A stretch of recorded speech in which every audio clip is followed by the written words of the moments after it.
জীবনের জন্য জীবিকা নাকি জীবিকার জন্য জীবন? জীবনের জন্যই যদি জীবিকা হয়, তাহলে আমরা জীবিকা থেকে পালাতে চাই কেন? আর জীবন থেকেই বা পালাতে চাই কেন? আসলে সভ্যতা যখন প্রাপ্ত বয়স্ক হলো,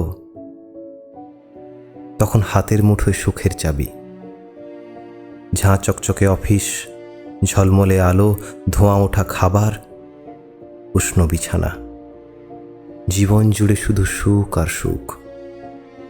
তবু রাস্তায় হাঁটলেই দেখা মেলে অসুখী কঙ্কালের সারি, লোভ, লালসা, পরশ্রী কাতরতা, ডিপ্রেশন, বিচ্ছেদ আর একদল পালাতে চাওয়া মন।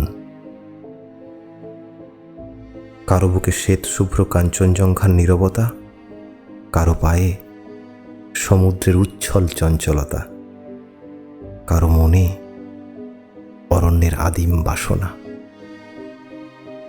কেউ খাদের কিনারায় বসে উদ্ভিন্ন যৌবনা সূর্যের প্রথম আলোর প্রেমে মজে, কেউ বা একাকী নদীর পাড়ে কোণে দেখা গোধূলি আলোর বিরহে বিলীন হয়।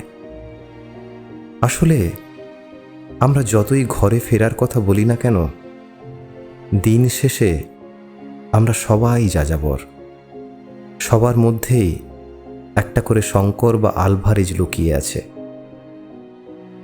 আমরা সবাই চাঁদের পাহাড় আবিষ্কার করতে চাই, নাকি জীবনের সুখ পাখির খোঁজে আমরা সবাই এক উদ্ভ্রান্ত নাবিক, হাল হাতে বেয়ে চলি এই অসার নৌকা। কোনো এক বর্ষামুখর দিনে